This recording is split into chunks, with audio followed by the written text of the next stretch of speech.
샬롬 공주 꿈의 교회 배창효 목사입니다. 오늘 하루도 주님께서 일하심을 기대하면서 또 사는 하루가 되었으면 좋겠습니다. 제가 공주로 이사 오기 전엔 캠퍼스 선교사로 사역하면서 대전의 작은 주공아파트에 산 적이 있었어요. 어느 날 저희 아내가 그 집 근처에서 고향의 같은 반 친구를 길거리에서 만나게 되었는데요. 너무 반가워가지고 그 친구가 자기 집으로 초대를 했어요. 그런데 가지 말아야 할 집이었습니다.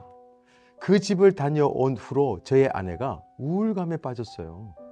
결혼 한 10년 차 됐던 것 같은데 제가 10년 동안 처음 보는 얼굴이었습니다. 들어보니까 그 친구는 자기보다 공부도 못했고 자기는 반장이었고 그 친구는 하나님도 안 믿었는데 우리 집보다 2배, 3배 큰 집에 살았습니다. 없는 것이 없는 집이었다는 거예요. 그것을 보면서 자신의 모습이 참 초라해졌다. 그렇게 제게 이야기했습니다. 그러면서 좀 우울했어요. 그러다가 좀 시간이 지나면서 갑자기 저에게 아내가 이렇게 말했습니다.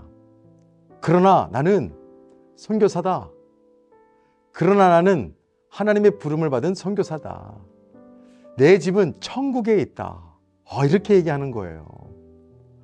우울감이 있었지만 어쨌든 믿음으로 극복해 가는 것을 보면서 저보다 믿음이 좋다. 그리고 참 고마웠어요.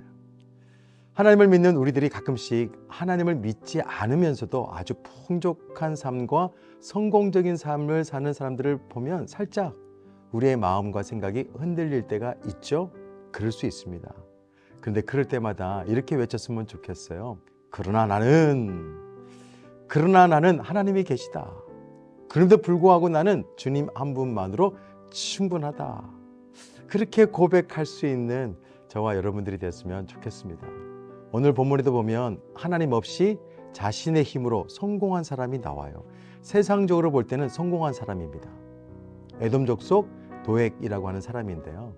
오늘 본문을 잘 이해하기 위해서는 사무엘상 21장, 22장을 읽어보면 좋겠어요. 거기에 보면 도액은 다윗이 사울 왕을 피해서 도망하다가 아히멜렉이라고 하는 제사장을 찾아가는 장면을 그 도액이 목격하죠. 그리고 다윗을 죽이려고 작심한 사울 왕에게 자신이 본 것을 그대로 밀고했습니다. 이로 인해서 아히멜렉 가문에 아주 큰 비극이 찾아옵니다. 아히멜렉은 다윗을 선대했다라는 이유로 도액에게 살해당하죠. 또 18절을 보면 이 아히멜렉뿐만 아니라 85명의 제사장도 죽게 됩니다. 그뿐만이 아니에요. 19절도 보면 성읍 노베 남자와 여자들, 아이들, 심지어 유아들도 죽습니다. 아마 이 일 후에 성경에 기록되어 있지는 않지만 도액은 분명 그 일로 인하여서 큰 보상을 받았을 거예요. 그리고 성공 과도를 달렸을 것입니다. 이후에 다윗은 가까스로 죽음을 면한 아히멜렉의 한 아들로부터 당시 그 상황을 듣습니다. 그리고 이렇게 한탄하죠. 내 아버지 집의 모든 사람들이 죽은 것이 다 나의 탓이다. 얼마나 가슴이 아팠겠어요. 그 심정으로 쓴 시가 오늘 시편 말씀입니다. 다윗은 악한 도액을 이렇게 표현하죠. 7절입니다. 이 사람은 하나님을 자기 힘으로 삼지 아니하고 오직 자기 재물의 풍부함을 의지하며 자기의 악으로 스스로 든든하게 하던 자라 하리로다. 세상적으로 보면 이 도액은 성공한 사람이에요. 신의 도움을 받지도 않았습니다. 치열한 경쟁에서 살아남은 사람입니다. 특히 성공의 기회를 놓치지 않았어요. 성공의 목적도 분명하죠. 돈만이 자신을 안정적이게 해준다는 확신도 있었어요. 돈을 위해서 살았습니다. 또 큰 성공을 이루었어요. 하지만 하나님께서 보시기에는 악한 자예요. 오만한 자입니다. 심판을 받을 자예요. 반면에 이 도액과 비교될 만한 사람이 있죠. 바로 다윗입니다. 다윗은 그런 큰 슬픔 가운데 믿음을 잃지 않았어요. 그는 좌절하지도 않았고 오히려 더 어려울수록 하나님께로 향했습니다. 8절 말씀 보실까요? 그러나 나는 하나님의 집에 있는 푸른 감람나무 같으며 하나님의 인자하심을 영원히 의지하리로다. 그러나 나는, 이 말에 다윗의 아주 복잡한 심정이 다 들어있는 것 같아요. 그 악인의 형통을 보면서 그러나 나는, 하나님을 믿지 않는 사람들의 잘됨을 보면서도 그러나 나는, 세상에 억울한 일이 많고 이해가 되지 않는 것 참 많이 있죠. 내 뜻대로 잘 풀리지 않았을 때도 있었어요. 바로 다윗이에요. 그렇지만 자신을 이렇게 말하죠. 그러나 나는 하나님의 집에 푸른 감람나무다. 여기서 나오는 감람나무는 올리브 나무예요. 열매와 기름을 내는 아주 유익한 나무입니다. 형통과 번영을 상징하는 나무이기도 합니다. 그런데 주목해야 될 것은 뭐냐 하면 그 나무가 어디에 뿌리를 내리고 있습니까? 바로 하나님의 집이에요. 시냇가에 심은 나무가 철을 따라서 열매를 맺는 것처럼 하나님께 뿌리를 내는 사람들이 결국에는 형통한 삶을 살 수 있다는 것을 기억하시길 바랍니다. 다윗이 그 주인공이잖아요. 그래서 우리는 돈과 권력에 삶의 뿌리를 내리지 말고 오로지 복의 근원이신 하나님께 뿌리를 내리기를 소망합니다.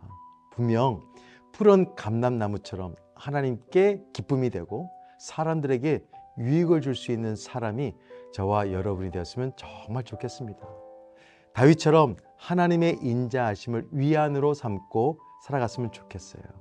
9절 말씀이 감동이 되는데요.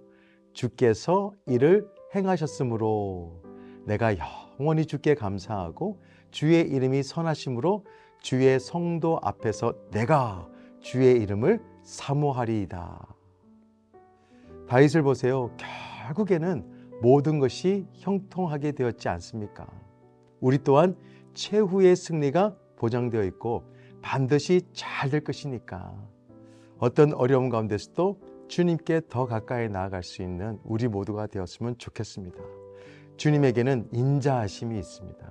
그리고 주의 이름에는 능력이 있습니다. 주님의 사랑 안에서 주의 이름의 능력을 믿고 살아가는 믿음의 삶들이 다 되었으면 좋겠습니다. 오늘 한번 외쳐볼까요? 그러나 나는, 시작. 그러나 나는.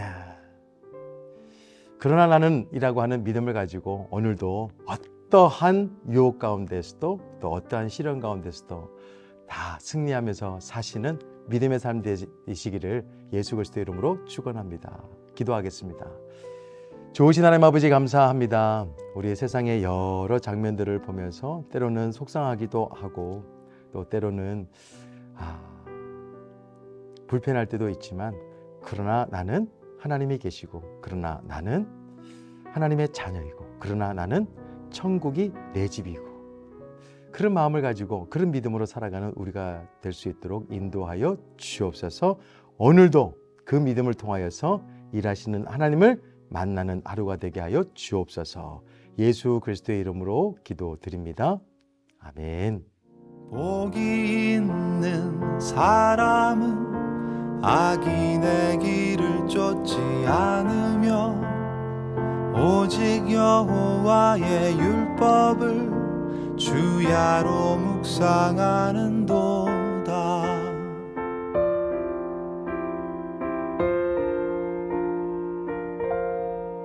그는 시냇가에 심은 나무가 철을 따라 열매를 맺으며 그 잎이 시들지 않듯이 모든 일이 다 잘 되리라. 주는 신실하시니 그는 성실하시니 의의 길을 따르라. 주의 길을 주는 신실하시니 그는 성실하시니